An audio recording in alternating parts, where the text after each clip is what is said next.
l'europarlamentare Ignazio Corrao, che tra l'altro lo invito a raggiungerci qui al tavolo, che tra l'altro proprio su queste tematiche si è battuto molto in questi anni, no?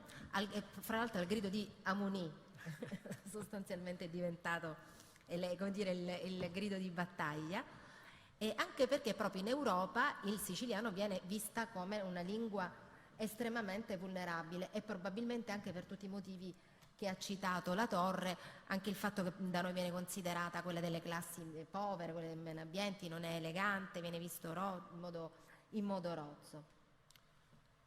Beh, innanzitutto grazie dell'invito. Per me è assolutamente un onore essere presente in questa sala così elegante, così bella dell'Università, del Rettorato dell'Università di Messina, e parlare di un tema che mi sta molto a cuore e di cui fondamentalmente è complicato parlare, ma è complicato parlare anche tra di noi, cioè noi non riusciamo a fare un convegno in siciliano, anche in questo momento. Dobbiamo riprometterci che il prossimo parleremo tutti in siciliano. Anche in questo momento, e questo è il punto di partenza del mio intervento. Allora, io ho 39 anni, faccio l'europarlamentare da 9, ho fatto convegni in francese, in spagnolo, tantissime volte, in inglese innumerevoli volte, in italiano, Sandio.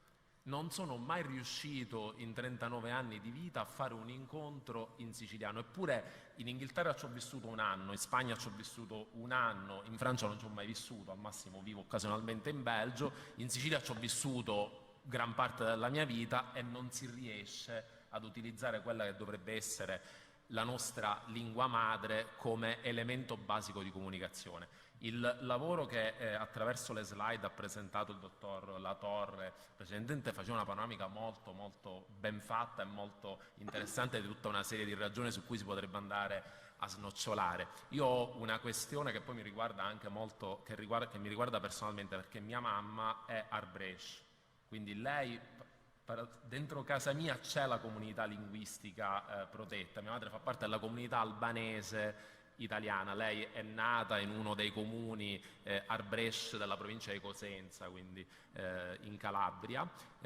fa riferimento molto a Piana degli Albanesi, che è fondamentalmente il centro più importante, nonché centro dell'eparchia, ma la prima lingua di mia mamma è l'Arbresh.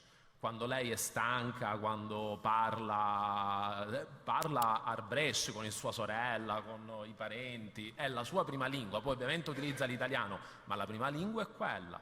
Suo fratello, che è un professore, scrive le poesie, le strade del loro paese sono in doppia lingua, tutte le indicazioni e i documenti vengono dati in doppia lingua, ed è una questione che consente ad una piccolissima comunità, perché stiamo parlando di una comunità di poche migliaia di persone in tutta Italia, di andare avanti, di conservare la propria origine dopo 500 anni, perché gli albanesi sono arrivati qui in Sud Italia quando i turchi ottomani hanno invaso la Grecia e l'Albania, ma loro continuano a mantenere il loro rito, a mantenere le loro tradizioni, i loro costumi e a sopravvivere. Ora, perché tra le regioni a statuto speciale la Sicilia è l'unica che non è riuscita a farsi salvaguardare una lingua così ricca di poesia, di musica, di tradizione, di cultura? Probabilmente la risposta sta nelle dimensioni e nell'importanza strategica di una regione così grande, quella che oggi è una regione ma che per 700 anni è stato un regno, che comunque era al centro anche di tutta una serie di questioni politica internazionale per posizionamento strategico e via dicendo, che è diverso rispetto al Friuli o rispetto alla Valle d'Aosta, con tutto il rispetto parlando. La stessa Sardegna, che se non la si vive non la si conosce. Io sono un europarlamentare eletto nella circoscrizione Isole, quindi rappresento sia la Sicilia che la Sardegna, e peraltro mia moglie è sarda, quindi conosco discretamente bene anche quella realtà. È tutt'altro che una comunità linguistica omogenea, cioè leviamoci la i sardi parlano il sardo in maniera diversa, non esiste, non è che hanno il sardo standard che viene parlato in maniera uguale a Cagliari, ad Oristano, a Sassari e a Olbia. Mia moglie è di Olbia, ad Olbia si parla il gallurese, che è diciamo una lingua o un dialetto, a seconda di come lo si vuole definire, completamente diverso dal sardo, molto più simile al corso, su cui si può aprire un altro tipo di ragionamento. Però la cosa che è ammirevole da quel punto di vista, e vi faccio un esempio molto pratico istituzionale, che quando c'è stata l'ultima elezione del rinnovo del Consiglio regionale sardo e si è insediato il nuovo presidente della Sardegna, io mi trovavo lì, sono andato ad assistere all'insediamento. Il presidente della Sardegna ha fatto un discorso di insediamento di circa 30-40 minuti, tutto completamente in sardo. Cioè una cosa del genere in Sicilia non è che è inimmaginabile, è proprio impensabile. Cioè, immaginatevi Schifani che faceva l'insediamento con un discorso di 40 minuti in Sicilia, probabilmente non sarebbe riuscito a fare neanche 40 secondi. Ma neanche io ci riesco a fare probabilmente un discorso di... Non sarebbe neanche ben visto. Sì, no, ma... infatti stavo per dire, l'avrebbero visto anzi male, avrebbero Esatto. detto il linguaggio dei Se mafiosi. noi andiamo in un luogo istituzionale, come può essere un'università, come può essere il Consiglio, come può essere l'Assemblea regionale, come può essere il Consiglio comunale, e ci si mette a parlare in siciliano, probabilmente uno viene visto come un analfabeta, come uno che non sa parlare correttamente. Perché? Perché questo è stato... diciamo il meccanismo che si è creato nella Sicilia degli ultimi decenni, di tutto il Novecento, fino ad arrivare ad oggi, in cui io ricordo benissimo che quando ero piccolo, se i bambini parlavano in siciliano, venivano rimproverati, tipo la tirata d'orecchia, parla in italiano, pezzo di ignorante, cose di questo tipo, quando in realtà era completamente l'opposto. Mi sono cominciato a rendere conto che c'era qualcosa di profondamente sbagliato in tutto ciò quando io ho trascorso il mio anno di Erasmus in Galizia e mi sono ritrovato davanti dei professori universitari che mi chiedevano se volessi seguire i corsi in castigliano o in gallego.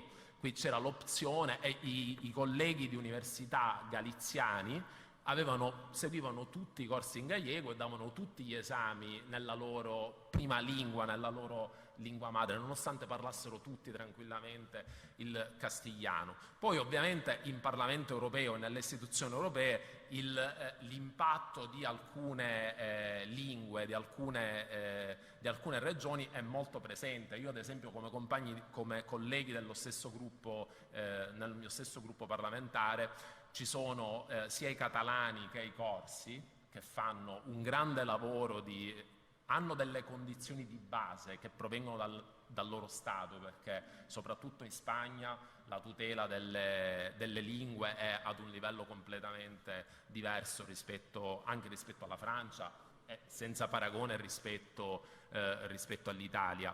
Ma per loro è il fatto di avere la loro lingua, di avere la loro letteratura, di avere la loro poesia, di avere la loro espressività, la loro differenza rispetto allo Stato centrale, è un motivo, oltre che di grande identità culturale, ma una base su cui preservano e basano anche la loro identità politica, comunitaria, cosa che per noi è sempre molto complicato e crea, a mio modo di vedere, anche un concetto di periferia mentale. Cioè noi, vergognandoci della nostra propria lingua, del nostro accento, che storia abbiamo di siciliani emigrati al nord Italia che si camuffano l'accento per non sembrare dei...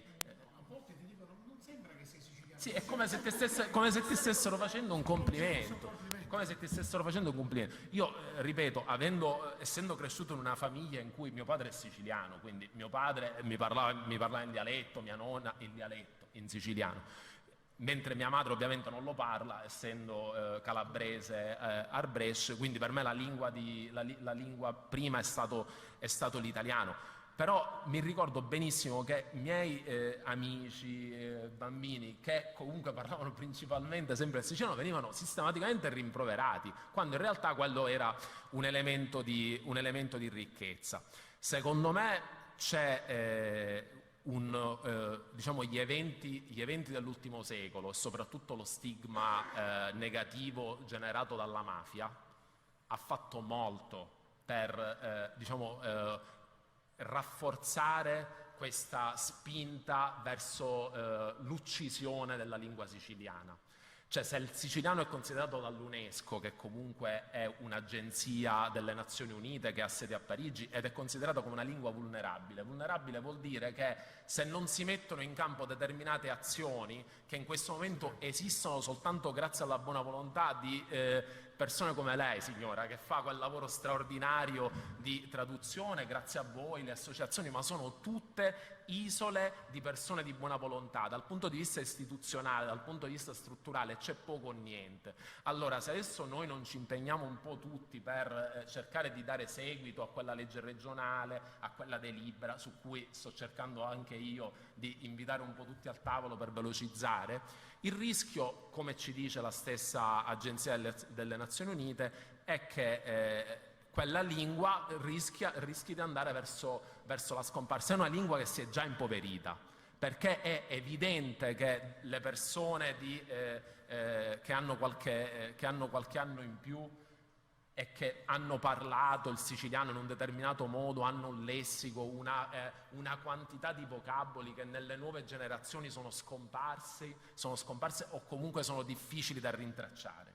Quindi non è che il tempo è illimitato per cercare di fare questo lavoro di preservazione appunto della lingua stessa. L'Unione Europea nel suo trattato istitutivo si pone come obiettivo quello della tutela delle minoranze linguistiche e la tutela della diversità. Questa è la base su cui noi siamo, che peraltro Messina ha partecipato ampiamente attraverso la famosa conferenza del 55 nella costruzione di questo spazio di pace e di democrazia che è l'Unione Europea, che si pone come suo principio fondativo l'unione nelle differenze. Il problema è che quando noi parliamo di unione nelle differenze, per noi siciliani, cioè noi abbiamo delegato la nostra differenza a Roma, ma Roma non è la nostra differenza. Roma è stata parte della nostra storia, ma non è l'intera nostra storia.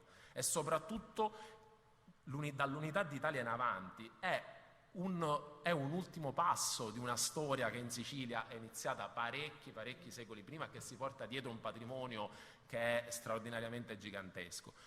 Delegare a Roma quello che è la tutela, perché è lo Stato a negoziare a livello sovranazionale appunto per quello che è la tutela e appunto il riconoscimento della lingua, ovviamente non può che essere penalizzante. Quindi quello che ci possiamo auspicare è che dal basso arrivi quel tipo di spinta e quel tipo di riconoscimento che passa necessariamente appunto per la regione siciliana, che è inspiegabilmente in ritardo su questo, o comunque ha considerato questa cosa importantissima un fatto secondario, per poi cercare a livello nazionale, una volta che hai il riconoscimento interno, di fare un lavoro anche maggiore, come riescono a fare i catalani, come riescono a fare altre lingue che possono essere considerate regionali o comunque non nazionali. Noi siamo in ritardo sul primo step, quindi quello che mi auspico è velocizzare il primo passaggio, lavorare sulla consapevolezza interna, soprattutto sulle nuove generazioni, nello spiegare che non siamo la periferia di uno Stato nazionale, che peraltro sta diventando periferico pure a livello globale, quindi diventi periferia della periferia, ma sei il centro del Mediterraneo con una storia straordinaria che non conosci, quindi incominciamo a farla conoscere, e la lingua è patrimonio di quella storia e di quella cultura che va necessariamente valorizzata. Io mi fermerei qui. Sì, no, poi quando... Grazie davvero.